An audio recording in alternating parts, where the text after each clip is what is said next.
para a leitura do capítulo de número 21 do livro de Apocalipse. Diz assim a palavra do nosso Deus: Vi novo céu e nova terra, pois o primeiro céu e a primeira terra passaram e o mar já não existe. Vi também a cidade santa, a nova Jerusalém, que descia do céu, da parte de Deus, ataviada como noiva adornada para o seu esposo. Então ouvi grande voz vinda do trono dizendo: Eis o tabernáculo de Deus com os homens. Deus habitará com eles. Eles serão povos de Deus e Deus mesmo estará com eles. E lhes enxugará dos olhos toda lágrima, e a morte já não existirá. Já não haverá luto, nem pranto, nem dor, porque as primeiras coisas passaram.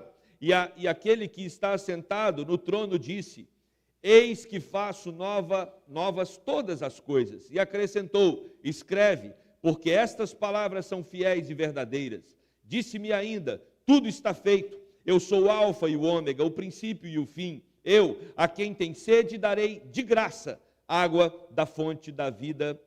O vencedor herdará estas coisas, e eu lhe serei Deus, e ele me será filho.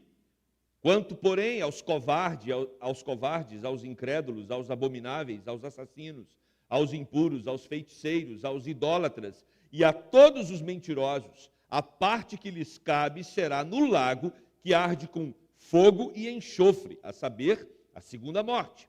Então veio um dos 7 anjos que tem as 7 taças cheias dos últimos 7 flagelos e falou comigo dizendo: Vem, mostrar-te-ei a noiva, a esposa do Cordeiro.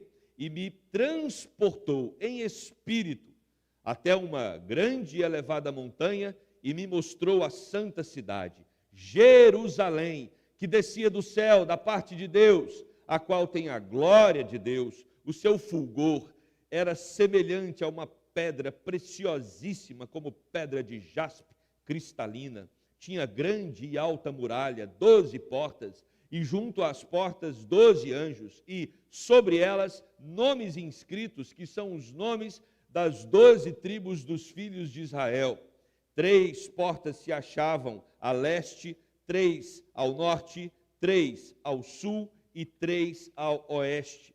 A muralha da cidade tinha 12 fundamentos, e estavam sobre estes os 12 nomes dos 12 apóstolos do Cordeiro. Aquele que falava comigo tinha por medida uma vara de ouro para medir a cidade, as suas portas e a sua muralha. A cidade é quadrangular, de comprimento e largura iguais, e mediu a cidade com a vara até 12.000 estádios. O seu comprimento, largura e altura são iguais. Mediu também a sua muralha 144 côvados, medida de homem, isto é, de anjo. A estrutura da muralha é de jaspe. Também a cidade é de ouro puro, semelhante a vidro límpido. Os fundamentos da muralha da cidade estão adornados de toda espécie de pedras preciosas. O primeiro fundamento é de jaspe, o segundo de safira, o terceiro de calcedônia, o quarto de esmeralda, o quinto de sardônio, o sexto de sárdio, o sétimo de crisólito, o oitavo de berilo, o nono de topázio, o 10º de crisópraso, o 11º de jacinto e o 12º de ametista. As 12 portas são 12 pérolas, e cada uma dessas portas de uma só pérola. A praça da cidade é de ouro puro, como vidro transparente. Nela não vi santuário, porque o seu santuário é o Senhor, o Deus Todo-Poderoso e o Cordeiro. A cidade não precisa nem de sol, nem de lua, para lhe darem claridade, pois a glória de Deus a iluminou, e o Cordeiro é a sua lâmpada. As nações andarão mediante a sua luz, e os reis da terra lhe trazem a sua glória. As suas portas nunca jamais se fecharão de dia, porque nela não haverá noite, e lhe trarão a glória e a honra das nações. Nela nunca jamais penetrará coisa alguma contaminada, nem o que pratica abominação e mentira, mas somente os inscritos no livro da vida do Cordeiro. Amém. Meus irmãos, esse é um texto que traz à tona a realidade que nós viveremos na eternidade, a realidade que o Weber já desfruta dela, e não só ele, mas todos aqueles que nós conhecemos e já partiram em Cristo Jesus. A mensagem do Evangelho é uma mensagem de vida. A mensagem do Evangelho é de esperança.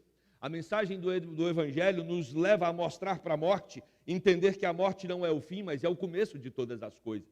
Nós sabemos, e já falamos disso ao longo do livro de Apocalipse, o apóstolo João está recebendo essa revelação porque existe uma igreja sofredora, uma igreja que está pagando um alto preço por causa do Evangelho. As pessoas estão sendo perseguidas, estão sendo mortas.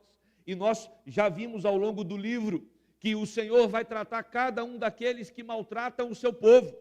Mas também percebemos ao longo do livro que existe uma herança, existe uma bênção, existe algo reservado para todo aquele que crê no Senhor Jesus e persevera nessa terra. É claro que esse livro não é apenas para o primeiro século, para o segundo século.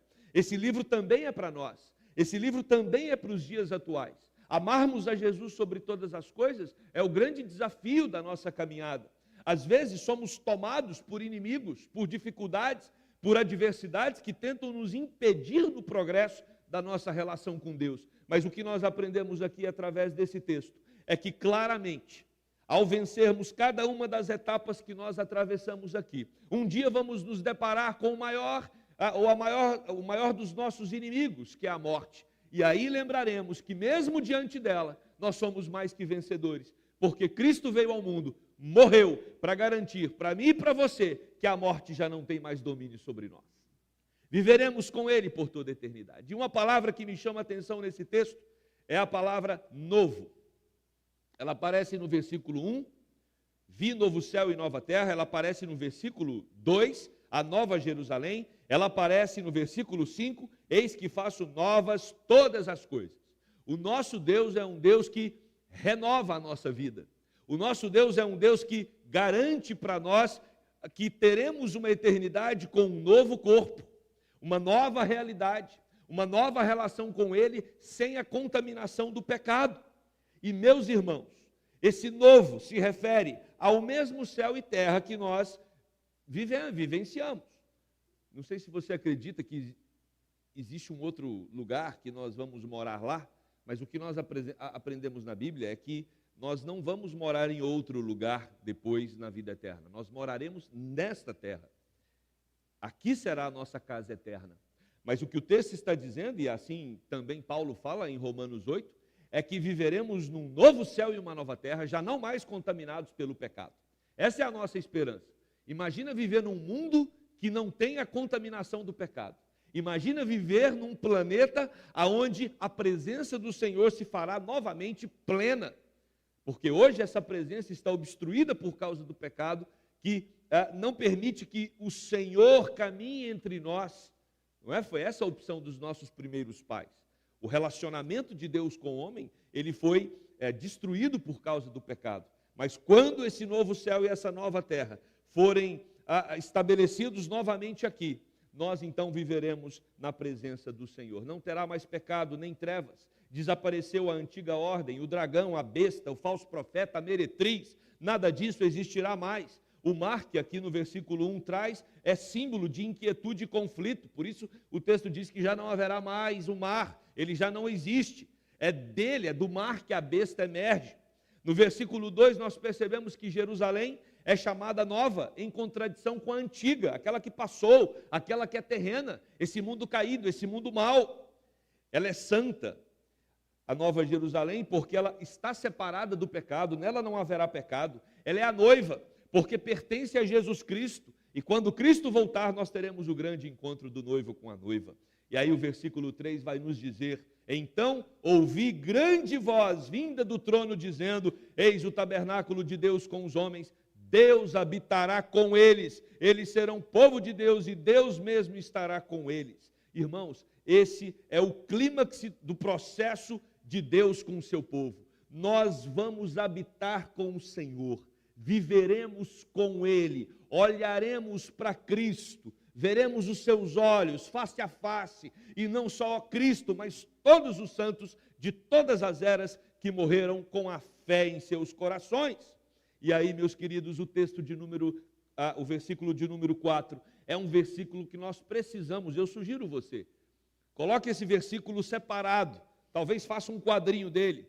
ou talvez você coloque ali no seu celular, num lugar especial, para você sempre lembrar do versículo de número 4. Porque o texto diz que ali o Senhor enxugará dos nossos olhos o quê? Toda lágrima. E quando o texto diz toda, é toda.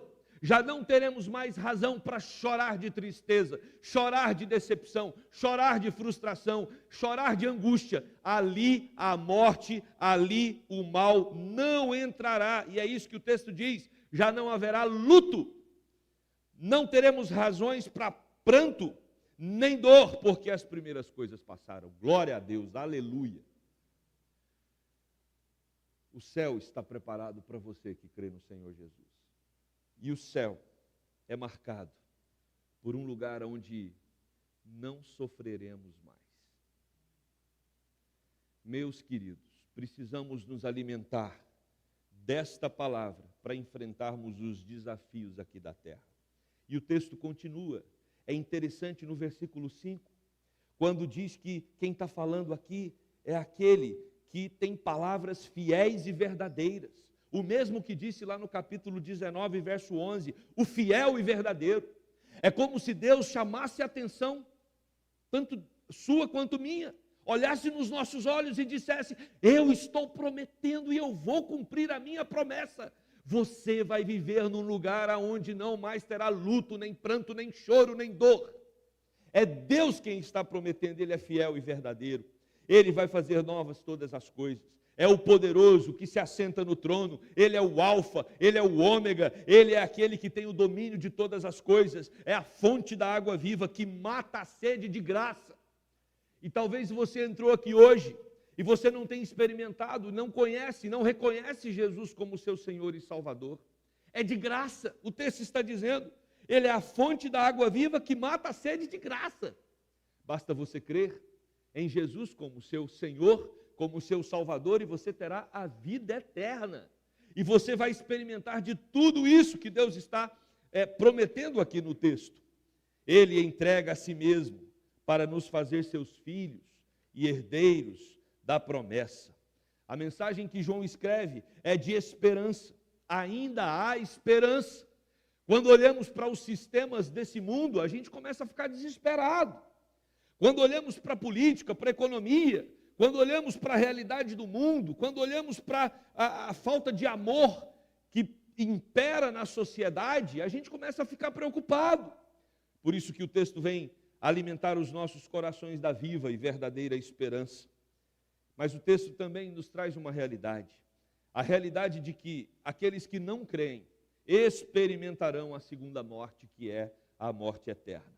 Do verso 9 ao verso 11, João é levado no espírito a um grande e alto monte, e ali ele vê a cidade santa, Jerusalém, a nova Jerusalém, a noiva, que descia dos céus da parte de Deus. Nós então percebemos que vai descer dos céus uma cidade. Lembrando que Apocalipse é um livro simbólico, muitas figuras. Mas essa sim é a verdadeira Jerusalém, que vai descer dos céus. A cidade, diz o texto, ela resplandecia com a glória de Deus. Jerusalém não tem brilho próprio. O brilho da cidade santa é o próprio Deus. É isso que o texto nos informa. E o seu brilho era como o de uma joia preciosa, como jaspe, e clara como cristal. Os versos de número 12, 13 e 14 vão nos mostrar que a cidade era protegida com muros grandes e resistentes. Ninguém pode invadir a cidade poderosa. Ninguém pode atacar os filhos de Deus. Entram nela somente aqueles da antiga aliança, das 12 tribos de Israel, que esperavam a vinda do Messias, e os que creram no Cordeiro, proclamado pelos 12 apóstolos. Ou seja, aqueles que perseveravam na doutrina dos apóstolos, que era qual? O próprio Jesus Cristo. Então a Nova Jerusalém está reservada para aqueles do Antigo Testamento que esperavam a vinda de Jesus e aqueles que creram em Jesus através do testemunho dos apóstolos. E aí, a partir do verso 15, nós temos o anjo medindo a cidade com uma vara de ouro. E o texto relata que tinha 2.200 quilômetros de comprimento, de largura e de altura. O muro tinha 60 65 metros de espessura. Ou seja, a cidade era extremamente protegida de qualquer ataque do inimigo. Este muro era feito de jaspe e a cidade era de ouro puro, semelhante ao vidro puro, que simbolizavam a plenitude da glória de Deus. Eu ouvi uma vez um comentário muito interessante das ruas de ouro do céu. Alguém disse assim: sabe por que no céu vai ter rua de ouro? Para a gente pisar. Porque rua é para pisar. E no céu, ouro vai ser usado para a sola dos nossos pés. Porque a glória maior do céu não é o ouro. A glória maior do céu é o próprio Deus. O ouro não terá valor algum, porque o grande valor é o nosso Senhor que ali está. Às vezes, quando nós temos a oportunidade de usar algum objeto de ouro aqui, esse objeto tem que ficar exposto num anel, ficar exposto às vezes numa gargantilha, ou num brinco. O que nós aprendemos é que no céu o ouro vai servir para a sola dos nossos pés, porque não terá mais necessidade nenhuma de termos ali o desejo de expormos esses valores que às vezes damos tanta ênfase aqui na terra. O grande valor do céu é o nosso próprio Deus. E aí, os versos 19 e 20 descrevem as pedras preciosas que ornavam os fundamentos dos muros da cidade. Nós temos jaspe, safira, calcedônia, esmeralda, sardônio, tudo de mais precioso, sárdio, crisólito, berilo, topázio, crisópraso, jacinto e ametista. São pedras valiosas que estão ali adornando, enfeitando e deixando esse lugar que Deus tem preparado para nós como um lugar lindo e maravilhoso. As 12 pedras que se referem aos 12 apóstolos, cada uma delas estão descritas aqui no texto. E aí o verso 21 vai nos dizer que as 12 portas eram 12 pérolas, cada porta feita de uma única pérola. E a rua principal da cidade era de ouro puro, como vidro transparente, símbolo da perfeição celestial. A partir do verso 22, nós entendemos que algumas coisas não terão nessa cidade. Não haverá na cidade templo. Aproveita o templo da Gávea aqui, viu? Aproveita esse espaço que a gente se ajunta, porque lá não vai ter templo. Porque templo, no Antigo Testamento, era um sinal, um símbolo da presença de Deus no meio do seu povo. No céu não precisaremos de templo. Por quê? Porque o próprio Deus se fará presente. Toda a terra será a casa de Deus. Por isso não haverá templo. O Todo-Poderoso vai passear entre o seu povo. Não haverá sol e lua. Sol e lua são os responsáveis pela luz de dia e de noite. No céu não teremos o sol e a lua, porque tudo será iluminado pela gloriosa presença do Senhor. Não terá porta no céu, sabe? Essa coisa que a gente usa para proteger a nossa casa, chamado porta, tranca, chave, portão, cerca elétrica, câmera. Nada disso vai ter no céu. Aproveita aqui na terra para você pôr tudo isso na sua casa. Porque lá no céu não vai ter ladrão. Lá no céu não vai ter alguém querendo invadir o seu espaço. Não vai entrar no céu as coisas contaminadas, a abominação e a mentira. Nada disso vai ter no céu. Então, o que vai ter no céu? Versículo 27, parte B. Os inscritos no livro da vida do Cordeiro. É isso que vai ter no céu. Todos aqueles que creram em Jesus vão experimentar da presença gloriosa do Senhor. Essa é a mensagem do Evangelho, essa é a mensagem de Apocalipse, essa é a mensagem de esperança para todo aquele que sofre aqui na terra. E eu sei que você tem uma vida de altos e baixos. Alguns momentos são marcados por bonança, por prosperidade, por saúde, por alegria, por bem-estar. Mas outros momentos são marcados por dor, por tristeza, por perdas, por enfermidades. existe esse movimento natural enquanto estamos aqui nessa terra amaldiçoada. Mas a palavra de Apocalipse, e especialmente desse capítulo fique tranquilo, porque o seu final será glorioso. E a glória do seu final está na presença plena do Senhor, no relacionamento com você, durante toda uma eternidade. É nisso que nós nos apegamos. E esta é a nova realidade que nos aguarda. Novos céus, nova terra, num lugar onde Deus está plenamente andando no nosso meio. Que essa palavra fique gravada no seu coração e que você entenda que todos os males que te atormentam aqui não entrarão no reino de Deus. E ali viveremos na presença do Senhor, com uma alegria indizível que jamais podemos imaginar enquanto estivermos nessa terra. Mas João abre um pouquinho da cortina. Ele olha lá para aquela realidade. Ele volta e ele nos conta. O fiel e o verdadeiro prometeu. Podem descansar os seus corações, porque o nosso futuro eterno é maravilhoso na presença do Senhor. Amém? Vamos, mais uma vez, orar. Logo em seguida, vou impetrar a bênção. E nós vamos... Aliás, eu errei a ordem. Nós vamos orar e vamos ouvir uma música e depois teremos a bênção. Querido Deus, que alegria estarmos aqui na tua casa hoje, domingo de manhã, louvando o teu nome, vendo as nossas crianças, consagrando aqui um pouquinho daquilo que o Senhor tem dado a elas, os pais ensinando-as, Deus, a se envolver com o teu reino.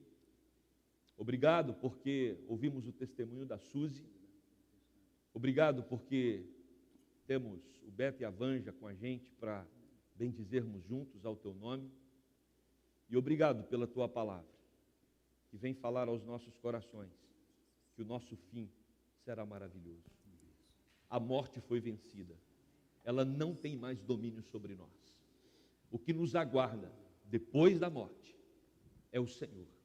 E os nossos corações se alegram na certeza de que o Senhor está nos esperando para vivermos uma eternidade toda contigo. Oh Deus, alimenta o nosso coração dessa viva esperança. Porque às vezes, é claro, a tempestade aqui nesse mundo é tão forte que a gente cansa, pensa em desistir, desanima. Por isso, Deus, revigora-nos com o poder da tua palavra. Revigora-nos com a esperança de morarmos na nova Jerusalém com o Senhor por toda a eternidade. Essa é a nossa oração. No nome de Jesus Cristo, nosso Senhor e Salvador. Amém.